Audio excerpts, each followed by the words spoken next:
कोलकाता में resident doctor से पहले रेप और फिर हत्या मामले पर देश भर के रेजिडेंट डॉक्टर जबरदस्त आक्रोश में हैं और देश भर के शहरों में रेजिडेंट डॉक्टर्स विरोध में हैं। हड़ताल पर सभी डॉक्टर्स चले गए हैं। रेजिडेंट डॉक्टर्स सुरक्षा की गारंटी चाहते हैं। इस बीच कोलकाता में रेप मामले की पोस्टमार्टम रिपोर्ट आई है जिसमें कई अहम खुलासे हुए हैं। पोस्टमार्टम रिपोर्ट से पता चलता है कि रेजिडेंट डॉक्टर का बार बार गला दबाया गया, मुंह दबाकर चीखें रोकने की कोशिश की गई।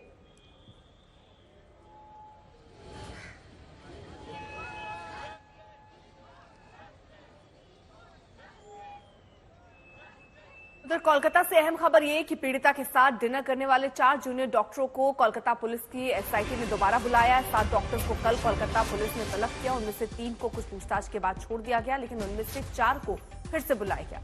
कोलकाता पुलिस ने चेस्ट मेडिसिन विभाग के एचओडी और सिक्योरिटी स्टाफ को भी बुलाया।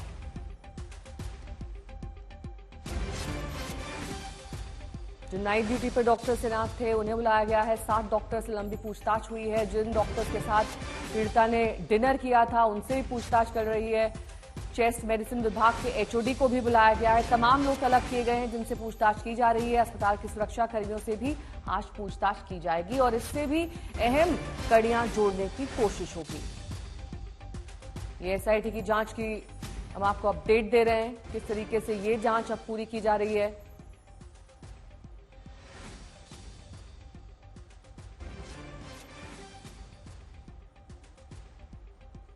सूर्याग्नि हमारे साथ हमारे सहयोगी इस वक्त जुड़ चुके हैं। राम किंकर भी हमारे साथ हमारे सहयोगी इस वक्त जुड़ चुके हैं। अनिर्बान भी हमारे साथ है। सूर्याग्नि, सबसे पहले आपका रुख करते हुए, रविवार को ही ममता बनर्जी की तरफ से कह दिया गया था कि अगर जांच पूरी तरीके से कंप्लीट नहीं होती तो सीबीआई जांच के संकेत उन्होंने दिए थे। अब इन संकेत का क्या संकेत दिख रहा है? क्या वाकई अब राज्य सरकार की तरफ से सीबीआई जांच की सिफारिश की जा सकती है? देखिए, सबसे पहले बता दें कि नेशनल वुमेन्स कमीशन की एक 2 सदस्यीय टीम यहाँ पे आई है आरजीकर अस्पताल में, और वो यहाँ के प्रिंसिपल और दूसरे जितने भी एडमिनिस्ट्रेटिव ऑफिशियल्स हैं उनके साथ उनकी बैठक जो है वो चल रही है। मेरे पीछे जो ये एडमिनिस्ट्रेटिव बिल्डिंग है वहाँ पे करीबन आधे घंटे से ज़्यादा के वक्त से मीटिंग उनकी चल रही है। अभी दूसरे आपके सवाल पे देखिए, सीबीआई की जाँच जिसका जो डिमांड था वो पहले बीजेपी की तरफ से आया शुक्रवार रात से ही।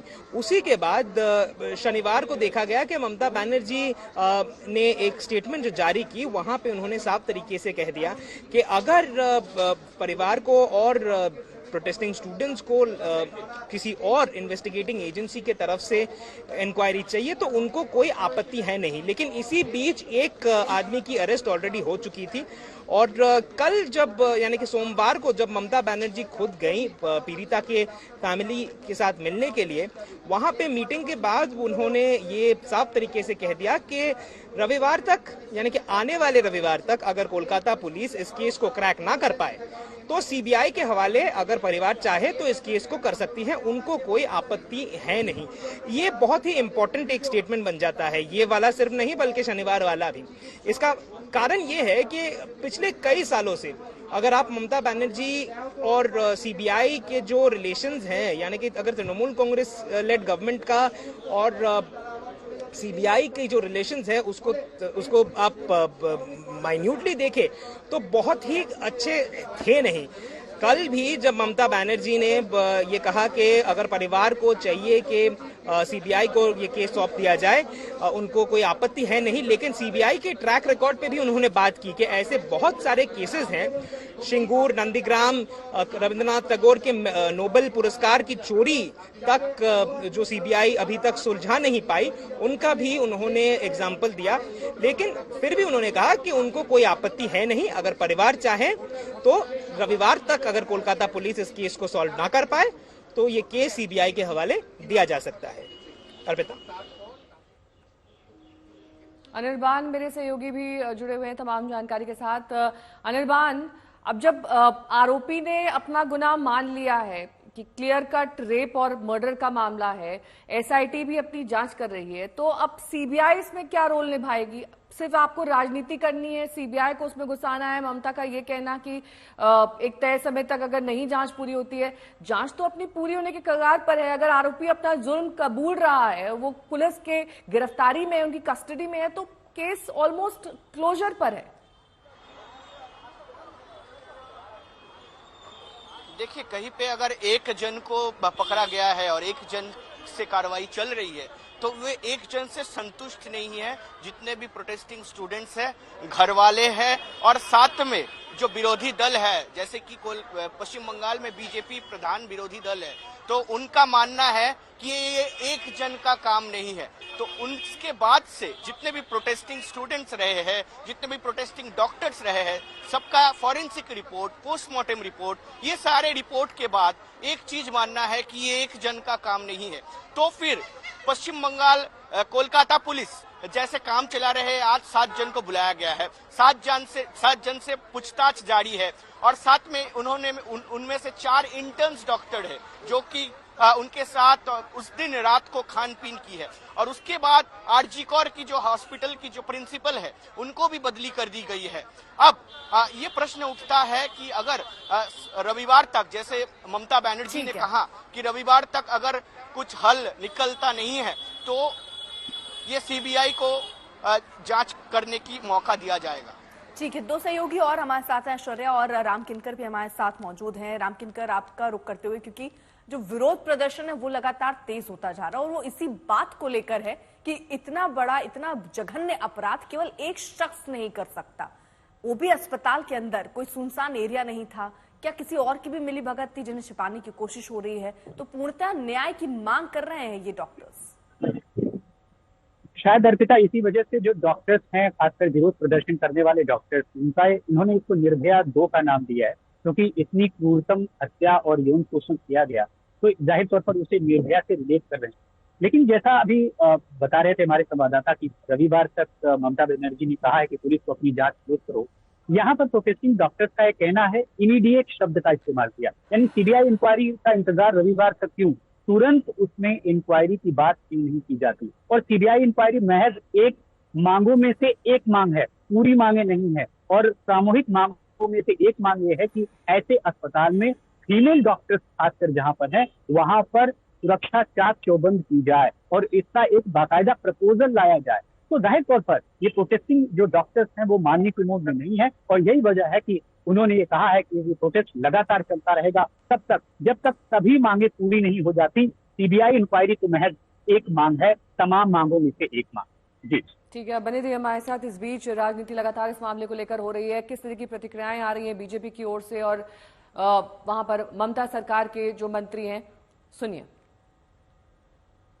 इट्स ए हीनियस क्राइम और इसमें निंदा करते हुए भी, मतलब जितना भी निंदा करे कम है, लेकिन सरकार को चाहिए कि जल्द से जल्द इसके न्याय देने का कोशिश किया जाए। लेकिन पुलिस की तरफ से जिस तरीके का रवैया अपनाया गया है वो ठीक नहीं है, क्योंकि मैं परिवार से मिला हूं, उनके माता पिता के साथ जाके घर में जाके मिल के आया हूं। वहां पे उन्होंने बताया कि उनको पहले फोन किया गया था कि पुलिस ने पहले उनको बताया था कि it's a matter of suicide और उसी पुलिस ने बाद में बताया कि मर्डर है। तो पुलिस का स्टैंड सही नहीं है। तो घटना तो बहुत हम लोग भी बहुत दुखी है। पुलिस इन्वेस्टिगेशन में है, पुलिस कमिश्नर खास देख रहा है और पुलिस कमिश्नर देखने के बाद हमको तो कुछ कहने का नहीं है, इन्वेस्टिगेशन है। और चीफ मिनिस्टर उसको जितना मांग था चीफ मिनिस्टर मान लिया। एक महिला मुख्यमंत्री होकर के 1 हफ्ते का समय मांग रही हैं, उनको डूब करके मर जाना चाहिए। ममता बनर्जी अगर महिला हैं, महिलाओं के इस दुष्कर्म, बेटी के साथ दुष्कर्म पर थोड़ा सा भी उनके अंदर गरल है, थोड़ा सा भी उनको है उस बेटी के लिए, तो वो तुरंत इस्तीफा दे दें, क्योंकि उनके रहते जांच सही नहीं हो सकता। ये घटना जो घटी है ये तो सही मायने में बहुत जघन्य है, बहुत ही दर्दनाक घटना है। ये तो जो दोषी हैं उनको, जैसा ममता जी ने कहा है, कि पकड़ के उनको सख्त से सख्त सजा तक, उस अंजाम तक ले जाना है। ये डिटरेंट नहीं होना चाहिए, कभी नहीं होना चाहिए, किसी कीमत पर नहीं होनी चाहिए। और इस तरह से हुआ है, ये सारे आप मेडिकल प्रोफेशंस को, सारे लोगों को आप एक डर का माहौल उनके सामने पेश कर देते हैं अगर ऐसा होता है तो। ऐश्वर्या पालीवाल भी मेरी सहयोगी जुड़ी हुई है। ऐश्वर्या, देशव्यापी आंदोलन हो रहा है, लगातार मांग सुरक्षा को लेकर की जा रही है। खासतौर पर जो महिला रेजिडेंट डॉक्टर्स हैं वो ये कह रही हैं कि किस तरीके से सुनिश्चित करेगी ये सरकार कि कहीं भी किसी भी राज्य में जहां भी वो रह रही हैं वहां वो सुरक्षित हैं। लेकिन यह सबसे बड़ा सवाल यही है कि हम किसी सुनसान सड़क की बात नहीं कर रहे हैं, हम किसी ऐसे इलाके की बात नहीं कर रहे हैं जहाँ पे लोग चलते फिरते ना हो।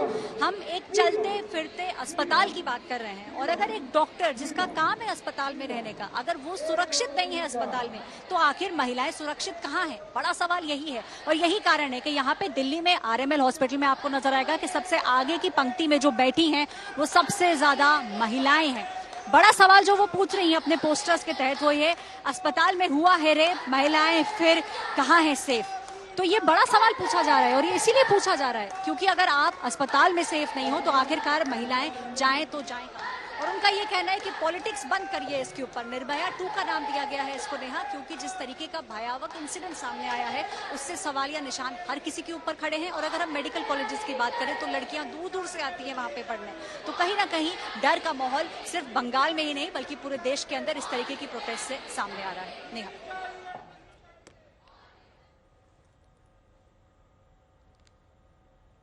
तमाम देखिए सहयोगी भी हमारे साथ मौजूद हैं जहां अस्पतालों के बाहर प्रदर्शन हो रहे हैं। दूसरी तरफ किस तरह वहां हलचल कोलकाता में तेज है वो भी समझ रहे थे। सूर्याग्नि से हम समझना चाहेंगे। सूर्याग्नि, अब SIT की टीम की जो संख्या है वो भी बढ़ा दी गई है। उन डॉक्टर से भी पूछताछ हो रही है जिनसे पहले भी पूछताछ हुई है। तो क्या ये माने कि शक के दायरे में अब कुछ और लोग भी हैं जो आ सकते हैं?